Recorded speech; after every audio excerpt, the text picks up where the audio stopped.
বন্ধুরা, এই পাটিসাপটা পিঠেটা আমার মেয়ের খেতে খুব ইচ্ছা করেছে। তো কী করবে, এই যে ফরিদাবাদ কোথায় এই মিষ্টিটা নিয়ে এসছে, এটা দিয়ে বানাতে বলছে। কেন কি, নারকেল দিয়ে তো হয় না, আর খোয়া বানানোর অত টাইম নেই। ওকে খুব খেতে ইচ্ছা করছে, তাই এই প্রথমে যে গুলিয়ে নিয়েছি আপনাদেরকে দেখিয়েছি, এবারে এটা এরকম দিয়ে দিলাম লম্বা করে। ঠিক আছে, এবারে দেখি এইটা দিয়ে হয় কি অন্য কিছু নেই, এটা দিয়েই হয়ে যাবে। দেখুন, দেখতে পাচ্ছেন, এই যে পাটিসাপটা পিঠে। চালের গুঁড়ো দিইনি, এটাতে ময়দা দিয়েছি আর সুজি দিয়েছি। আধা ঘন্টা আগে ভিজিয়ে রেখে দিয়েছিলাম, হালকা একটুখানি জল গরম করে। তো আপনারা দেখতে থাকুন। দেখুন, এক হাতে হবে না, আমাকে হয়ে গেছে। চলো, দেখতে পাচ্ছেন, আপনারা দেখে বলবেন কেমন লাগছে। এটা চিনি দিয়ে করেছি, গুড় দিয়েও করা যায়, খুব ভালো হয়। গুড় দিয়েও, চিনি দিয়েও ভালো হয়, গুড় দিয়েও ভালো হয়, যে যেরকম।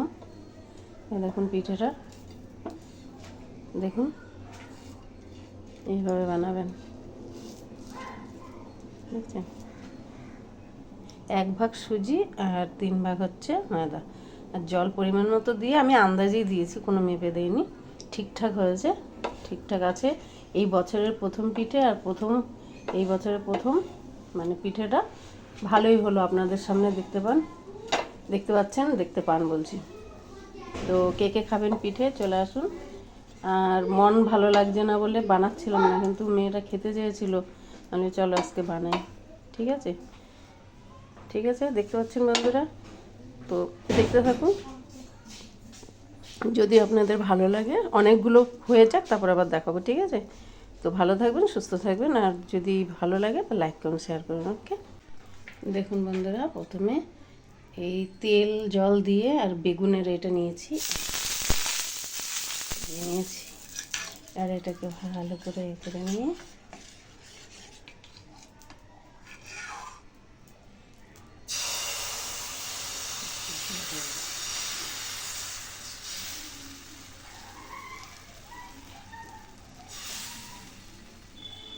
হয়তো আমার থেকে ভালো আপনারা পারেন বন্ধুরা, আমি পারি না অত। ঠিক আছে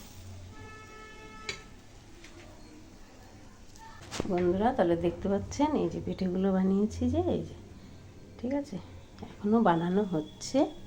আর এই যে মিষ্টিগুলো দিয়ে আমি বারবার দেখিয়ে দিয়েছি, এটা দিয়েই বানানো হচ্ছে। কী করব, ঠিক আছে, তাহলে আপনাদের দেখিয়ে দিলাম কিভাবে বানিয়েছি। ঠিক আছে, তাহলে রাখছি, টাটা, বাই বাই, ভালো থাকবেন, সুস্থ থাকবেন। আর আগামী দিনে কোনো একটা নতুন কোনো রেসিপি নিয়ে হাজির হব। তা আপনারা লাইক করুন, শেয়ার করবেন ভালো লাগলে, আর নাও লাগলেও করতে হবে। টাটা, বাই, সবাই ভালো থাকবেন, সুস্থ থাকবেন। ওকে।